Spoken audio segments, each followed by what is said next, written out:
Siamo uno strano popolo. Siamo abituati al silenzio, al vento e al fuoco, a guardare il mare seduti sul monte e parliamo al sacro senza usare parole. La paura è un fatto privato, nessuno sa cosa temiamo. Non abbiamo re, ma solo regine, e il Dio è padre e madre. Il sole e la luna sono figli del vento e siamo soli davanti a Dio. La morte ci cammina dentro, moriamo ogni notte e ogni giorno rinasciamo. E la storia e la volpe sono i nostri maestri. La vendetta e il perdono ci vengono insegnati già nei primi anni e ancora bambini sappiamo che bisogna tacere. Le nostre notti sono buie, ma le ali dei demoni che nascondono il sole non ci fanno paura e le Janas sono solo le custodi della notte. Non si sfidano, non si provocano, anche loro fanno parte del creato. Siamo sardi, siamo uomini anche quando siamo donne e gli uomini sanno piangere senza vergognarsi. Siamo sardi sempre, anche quando il mare ci porta il nemico e noi e la terra siamo tutt'uno. E la terra, la nostra terra è come noi, aspra, silenziosa, abitata dal vento di maestrale, dai sacri ulivi e dalle grandiose querce, e il falco e l'astore volano sempre alto verso Dio. Grazie Adeletta.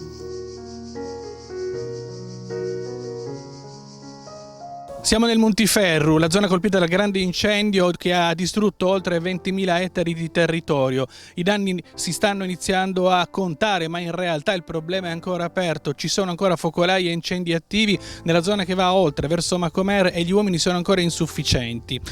È anche presente un altro problema, quello non solo dei soccorsi ma anche quello degli aiuti che stanno arrivando da tutta l'isola, ma bisogna coordinarli meglio, come ha chiesto il sindaco di Cuglieri, che è stato intervistato e ha incontrato per noi Federica Selis. Guardi, è indescrivibile quello che sta succedendo, ma i sardi sono fatti così. Diciamo che c'è una gara proprio a questo punto possiamo dire una gara di solidarietà per tutto, veramente con grande passione, con grande enfasi, commovente. Chiaramente stiamo cercando anche di trovare una soluzione a questa gara di solidarietà. Se fosse magari un filino distribuita nell'arco di 10 giorni sarebbe più facile gestirla, ma comunque cercheremo di fare del nostro meglio. Le campagne bruciate hanno creato un problema serio adesso a livello economico agli apicoltori, agli ovicoltori, a tutte quelle aziende che lavorano con la campagna. Stanno partendo tantissimi tir carichi di balle di fieno per aiutare gli operatori del settore agropastorale a poter proseguire poi durante l'inverno con la possibilità di alimentare i propri animali. In realtà dal Sud Sardegna, ad esempio da Carbonia, è partita una lunga colonna di aiuti anche per la popolazione, generi alimentari, generi di primo soccorso, medicinali per gli animali. Federica Selis è andata all'ASVOC di Carbonia proprio nel momento in cui questa colonna ha preso avvio ed è partita per questo territorio.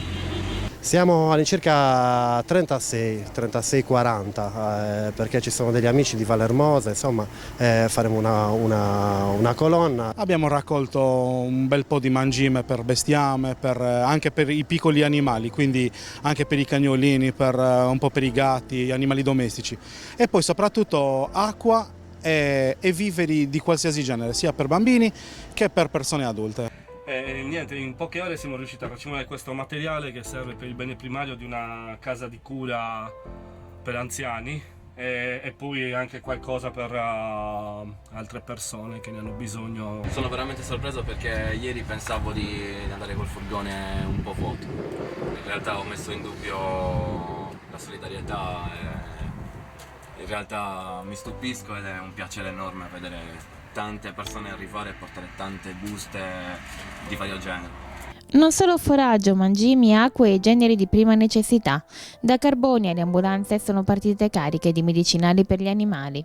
Non conoscendo la tipologia dei medicinali abbiamo chiesto a dei veterinari della zona quali potevano essere i medicinali per il primo intervento. In base a questo noi abbiamo fatto una lista in base alla popolazione e ha risposto con una lista insomma, che può essere mirata. E proprio per questo abbiamo all'incirca il valore, noi ne abbiamo acquistato, quindi più o meno avremo un valore di 6.000 euro di medicinali. E stanno per arrivare gli aiuti, li vedete, stanno arrivando altri aiuti in questo territorio qui del Montiferru, aiuti importanti, necessari per poter aiutare questa popolazione. Hanno già scaricato le balle di fieno che vedete anche in queste immagini, una solidarietà continua da tutta la Sardegna per aiutare questa popolazione, il grande cuore della Sardegna che sta veramente dimostrando veramente una grande forza di solidarietà.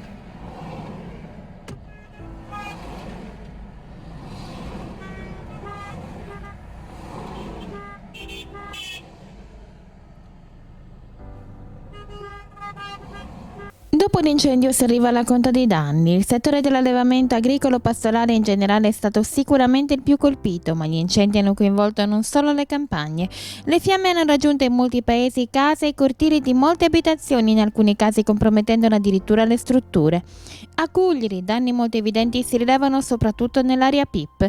La filiera dell'olio e delle olive è settore primario per Cugliari, è stata terribilmente intaccata. Presto arriveranno anche i nuovi alberi, ma prima bisognerà attendere le bonifiche dei terreni. Ci siamo già attrezzati, siamo già avanti col lavoro nella ricognizione dei danni. Oggi c'era la protezione civile con un nostro tecnico che stanno fotografando e verificando i siti dove ci sono stati danni per le abitazioni e per le strutture industriali, tipo l'area PIP che di Cugliari, dove ci sono stati veramente dei danni notevoli. Dal nostro punto di vista abbiamo già deliberato la calamità naturale e conseguentemente abbiamo già istituito una raccolta per il censimento dei danni subiti, dove ogni tipologia, i fabbricati hanno una scheda, l'aspetto zootecnico ha un'altra scheda,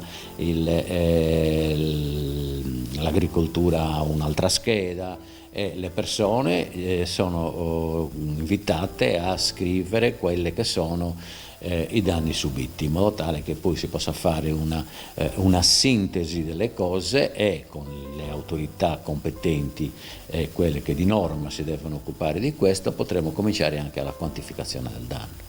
Una delle cose che più ha colpito l'opinione pubblica è stato sicuramente il danno all'ulivo millenario di Tancamanna.